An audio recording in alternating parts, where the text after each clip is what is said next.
The battlefield is silent just for a moment. A cold, tense breath rattles across tens of thousands of men waiting in the early morning haze. Muskets are clenched. Bayonets glint, boots grind into the mud. Drums beat in slow, heavy rhythm. Officers stare ahead, their faces grim but determined. And then, somewhere down the line, a single voice shouts the command that will change everything. In avant, forward, the line moves. Thousands of men step as one, boots thundering over the earth. Muskets come down to the ready, bayonets angled like a moving wall of steel. Smoke thickens in the air. The enemy loads their guns, eyes narrowing over their barrels. A second later, the world erupts into fire. This was Napoleonic warfare. Brutal, organized, precise. A terrifying machine made not from gears and steel, but from flesh and discipline. And Napoleon Bonaparte, first as general, then as emperor, turned infantry into the most devastating force Europe had seen in centuries. But how? What made his army so dangerous, so fast, so unstoppable that kings trembled and empires collapsed before their advance? Why did nation after nation break against them, even when Napoleon was outnumbered, cornered, or fighting on foreign soil? To understand Napoleon's rise and, ultimately, his downfall, you must understand his infantry, the formations they fought in, the tactics they used, the psychology that held them together, and the terrifying speed with which Napoleon unleashed them. This is the story of the infantry tactics that built an empire, and the secrets behind Napoleon's battlefield dominance. It began with simplicity. Before Napoleon, European armies were slow and rigid, their movements rehearsed like a stage play. By the time an order passed down the line, the moment was already lost.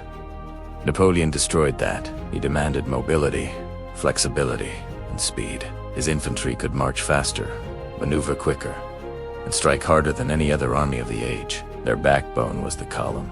Imagine thousands of soldiers packed into a tall, narrow formation, dense, flexible, and able to move like a battering ram. The column didn't rely on perfect alignment. It pushed forward relentlessly, surviving musket volleys that would shatter a more fragile formation. And as it approached the enemy, it could suddenly transform, unfolding into firing lines like a steel flower opening in the smoke. Columns got Napoleon's men where he needed them fast, but they were only half the story. The real killing came from the line. 2 ranks deep, stretched wide across the field, muskets level, fingers on triggers. A French line could unleash more firepower than almost any formation on earth. When commanded well, they sent rolling volleys crashing into the enemy like waves hitting a cliff. But Napoleon knew this alone wasn't enough. He had seen too much of war to believe victory came from firepower alone. It came from shock from breaking the enemy's will before breaking their bodies. And that is where the bayonet came in. 2 modern eyes. The bayonet charge seems insane. Men running straight into musket fire, screaming, blades ready for close combat. But Napoleon understood the psychology. Most battles weren't decided by death, but by fear. When a French column roared forward, drums pounding, officers shouting, bayonets flashing in the smoke, even trained soldiers began to doubt. Just a moment of hesitation, a heartbeat of uncertainty, and the line broke. The French infantry, when unleashed, became a tide of steel and fury. But Napoleon didn't win battles by throwing men forward blindly. He used his formations like tools, columns for movement, lines for fire, squares for survival.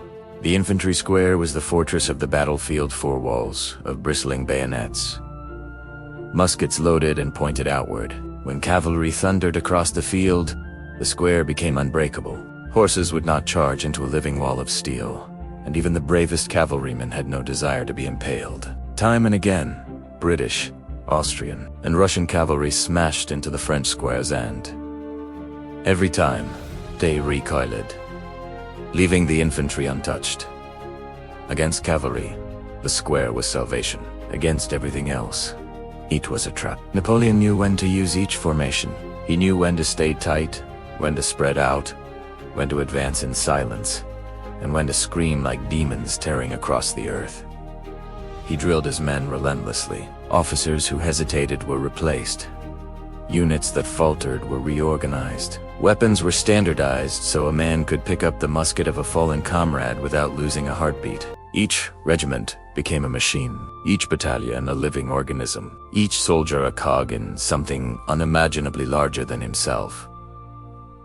And then there were the light infantry, the voltigeurs, Titiraya's men trained to run ahead of the main line, firing from cover, harassing the enemy, breaking their nerves. They were fast, accurate, deadly, and clever. They fought behind trees, stone walls, rocky slopes anywhere.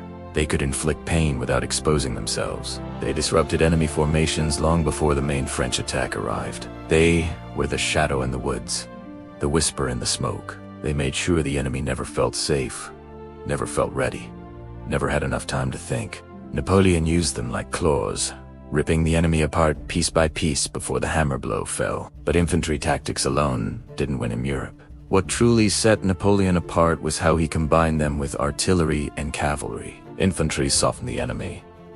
Artillery shattered them. Cavalry finished them. Each branch was deadly on its own, but together they were unstoppable. Imagine the battlefield from above. French skirmishers fan out in front, peppering the enemy line. Behind them, the columns advance in waves, moving relentlessly forward. Cannons fire from the rear, tearing holes through enemy formations. Infantry lines unfold, sending musket volleys crashing across the field. And then, at the decisive moment, cavalry charges from the flank, cutting off the retreat. This was Napoleonic warfare. A rotating storm, a symphony of destruction. And Napoleon was the conductor. His infantry understood something few armies of the age did. War was movement. The army that moved faster won. Napoleon's soldiers marched farther than anyone thought humanly possible. 40, 50, sometimes 60 kilometers in a single day. They lived off the land. They fought with hunger in their stomachs, mud on their boots, smoke in their lungs. But they marched. Always marched. That endurance more than any formation built the empire. The enemy never knew where Napoleon was, never knew when he would strike, and when he did, it was always with overwhelming force at the precise point of weakness. Infantry columns would appear suddenly at the crest of a hill, or from behind a forest, moving like dark waves across the land. The surprise alone often shattered enemy morale, but speed came at a cost. The French infantry fought in conditions that broke lesser armies. Mud, snow, heat, endless rain, endless hunger. They died by the thousands, but they marched, sang, fought, and marched again. Napoleon demanded everything, and they gave it, often without question. They followed him through deserts, mountains, frozen hellscapes, and blood-soaked fields. They followed him to victory after victory, to Austerlitz, to Jena, to Wagram, because they believed in the system he had built. Not just an army, but a brotherhood. A force of men who knew their strength didn't come from themselves, but from the massed ranks beside them. Every battle, every formation, every maneuver depended on trust. Trust that the man next to you would fire when you fired, move when you moved, stand firm when you felt fear clawing at your throat. Napoleonic infantry tactics were not just tactics, they were psychology, unity, discipline. A heartbeat shared by tens of thousands. But no army, no matter how brilliant, can last forever. As Napoleon's wars expanded across Europe, the enemies he crushed began to learn from him. The Prussians reorganized. The Russians hardened. The British perfected their own fire discipline, and slowly, painfully, the balance shifted. Napoleon's infantry remained formidable, but the continent was no longer terrified. And then came the nightmare of Russia. The endless marshes became deadly. The cold devoured entire corps. The survivors, crawling back from the east, were shadows of the army that once conquered Europe. Napoleon rebuilt, but it was never the same. The world had changed. His infantry were brave, loyal, disciplined, but exhausted, depleted, replaced by boys and men who had never known the golden years of victory. Even the best tactics could not erase the reality of numbers. Europe had risen against him, but still, Even in 1814, surrounded, outnumbered, betrayed Napoleon's infantry, fought with the same precision and ferocity as they had in their glory days.